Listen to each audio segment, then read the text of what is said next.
Thẻ số 4 rồi anh em ạ. Đây, thẻ đây 128 này.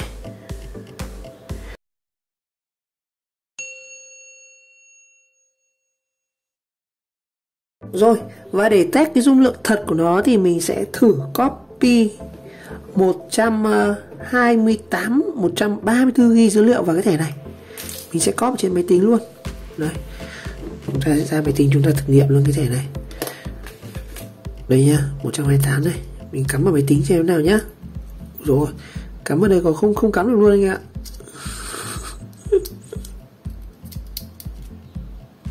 Cắm vào cái áo của nó cũng không cắm được luôn này. Rồi, thẻ dởm đủ đường luôn này. Cắm vào áo không cắt được này. Ui cha ơi, áo còn không cắm được luôn này. Thì sao mà cóp được. Trời ạ, cắm vào đây cũng không cắm được luôn này. Đây, cái này là cái áo xịn này. Mình có một cái áo sơ cua để chuyên cóp dữ liệu, cứu máy ảnh các thứ vào. Đây anh em xem này. Đây, cái áo quần jean của nó đi theo thẻ này. Đây, anh em nhìn áo nó cũng khác nhau này. Cái này vân của nó dại này, sần lên này.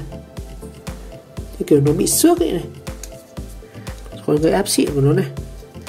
Đấy, đằng sau nó còn phải ghi cái này chứ, cái này không có thì luôn, hàng nhái 100% luôn, chắc chắn là sẽ dởm. Cái này mình sẽ ấn, chắc chắn là ấn hoàn hàng về. Cái này không cắm được này. Đây, trong cái này này. Đấy, thẻ này thẻ dởm 100% rồi. Thẻ dởm.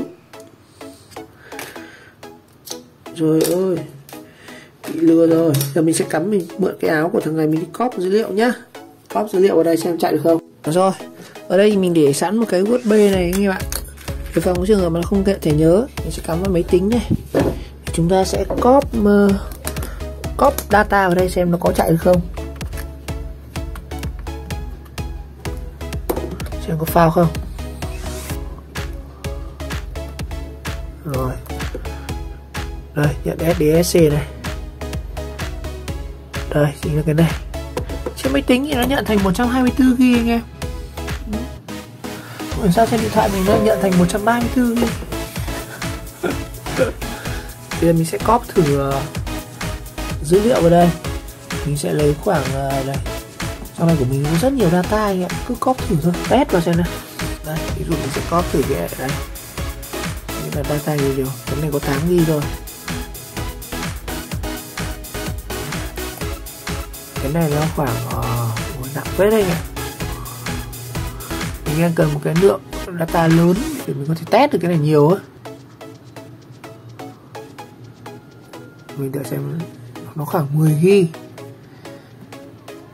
Hơn 10GB anh ạ. Nó hơn 10GB. Mình sẽ copy thành 3 thư mục như này. Copy này. Rồi.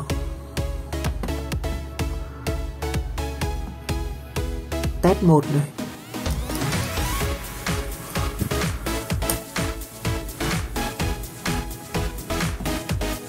Rồi, tiếp vào này. Đó.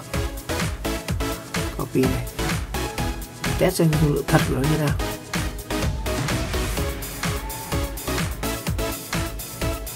Tốc độ có là 3 MB trên giây. Xem có đúng là 134GB không. Tốc độ copy của nó thực tế là chỉ có 1 MB trên giây thôi anh em nhé.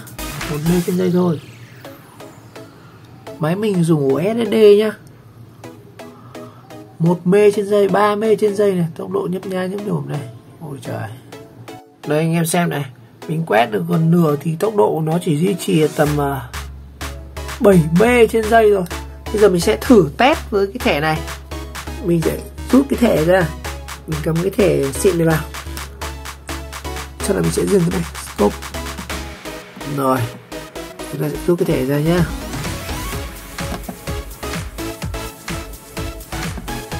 Sách này. Mình vẫn sẽ copy đúng cái thư mục đấy. Để chúng ta thử xem cái tốc độ này cái thẻ kia như thế nào nhá. Đây, cái thẻ giả này. Ui dồi.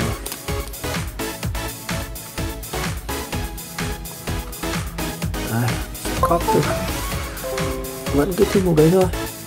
Mình sẽ copy thử lại dữ liệu. Đây bạn xem với cái thẻ ở mình đang cắm vào cái thẻ 32GB ấy này, tốc độ đọc nó lên tới là 26M 26M trên giây, còn cái thẻ kia thì nó chỉ tầm 7-8M thôi. Như vậy nó chậm hơn 1/3 lần. Trời, đây cái thẻ 32GB này, cái thẻ này nó quá chậm luôn đấy, trời ạ, không thể có được. Rồi đây, mình sẽ cài thêm một cái phần mềm nữa, đó là SD Benchmark, để test thử xem cái thẻ này như thế nào. Nó đang trong quá trình chạy. Rồi khi nào nó chạy xong thì mình cho các bạn xem kết quả của cái thẻ nhớ này nhé. Đây là kết quả thực tế của cái thẻ này. Nó là thẻ 128GB này. Đây, thì read là có 20M trên giây, write là 3M trên giây thôi. Còn những cái thẻ dưới là cái bộ nhớ trong của mình nhá. Rồi, mình dùng thêm phần mềm SD Card Tester thì test được cái tốc độ đọc ghi của nó. Đây, tốc độ ghi của nó chỉ là 9M trên giây thôi. Còn tốc độ đọc thì nó đang test thì chắc là rơi vào tầm khoảng 10M thôi. Tốc độ rất là chậm luôn. Rồi, đây là kết quả đây, 9,1M, 16M. Rồi, mình sẽ thử sang cái thẻ này xem thế nào nhá. Thẻ 128 của ông Shopee đây. Lòi luôn anh ạ.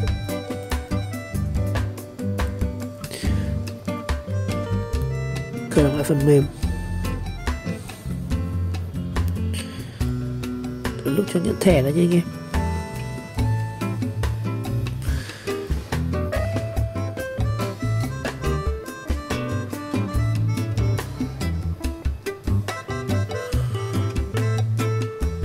Đây, nó nhận rồi. Thẻ này nó nhận là đây. Để thử cho anh xem tốc độ. Đấy, nó phải ít nhất là 40M như này. Thẻ kia nó quá chậm. Rồi. Đây, kết quả sau khi test xong anh em thấy này, 24M, write, read 70M. Rồi cái thẻ này thì tốc độ nó quá kém luôn anh ạ. Rồi, và có một cái bài test liên quan đến cái thẻ 64 này đây, thẻ vẫn đang cắm ở đây anh em này. Thì mình đang thực hiện bài test là mình xem có đúng là cái thẻ này nó có là 128GB không. Thì anh em nhìn thấy ở đây nhá, mình đang copy số liệu này, tốc độ là khoảng 9M trên giây thôi, nó tốc độ nó rất là thấp. Tuy nhiên thì mình thấy có cái đặc điểm của cái thẻ này. Đây anh em thấy này, thẻ đây, thẻ 124GB đúng không, đang copy ở đây. Đấy, nó là thẻ Phát 2 này. Thì ở đây mình cũng copy được của nó là gần 112GB rồi. Và cái quá trình copy thì nó vẫn đang ở dưới này. Cho nên chắc là cái thẻ này nó khoảng 128GB là dung lượng thực anh em.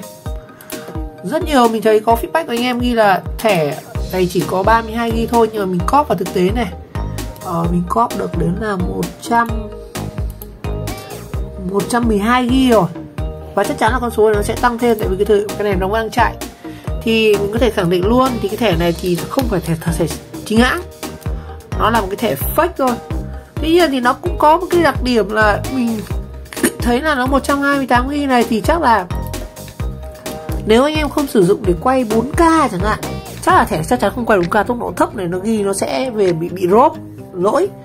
Mình có thể sử dụng để lưu thẻ nhớ camera, những cái camera mà có cái dung lượng quay ra độ phân giải chắc là chỉ dưới 30fps thì có lẽ lưu một thẻ này được. Và có lẽ mình cũng sẽ không đổi trả thẻ nữa, chắc mình sẽ giữ lại để làm cái thẻ nhớ cho camera, vì giá nó cũng rẻ. Thực ra mình mua có 118.000 và sau đó nhận được 21 xu của Shopee nữa thì nó sẽ rơi vào tầm khoảng 80-90 gì đấy, bằng USB thôi. Bây giờ gần Tết rồi trả lại thì cũng rất là mất thời gian này.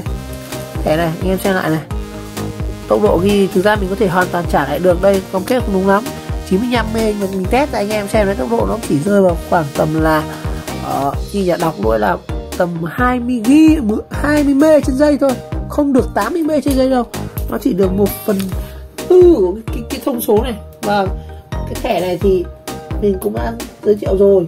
Và đây này, cái áo của nó này nhìn cũng đã dại hơn hẳn rồi này. Cái áo nó anh em xem này, đây là cái áo của cái thẻ này này, chẳng có series gì, trong khi cái áo hàng xịn này Đây mình ghi hàng new này.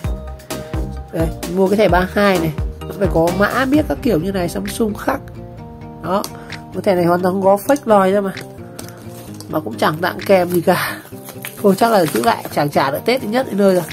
Rồi, một lần nữa cả các bạn đã theo dõi video clip và nếu thấy video hay vì các bạn nhớ like, subscribe kênh và chờ đón các video tiếp theo. Đây là vẫn đang cóp này. Mình vẫn test, mình cóp mất thời gian rất lâu anh em ạ, gần 3 tiếng đồng hồ. Đây, gần 3 tiếng đồng hồ cóp này rồi. Đấy cho anh em xem này. Lúc đấy là 112 đúng không? Nó cũng chưa reset lại đâu. 114 rồi. Nói chung là thôi, mua rồi thôi, đành coi như bị hớ một lần vậy. Ok, xin chào, gặp lại.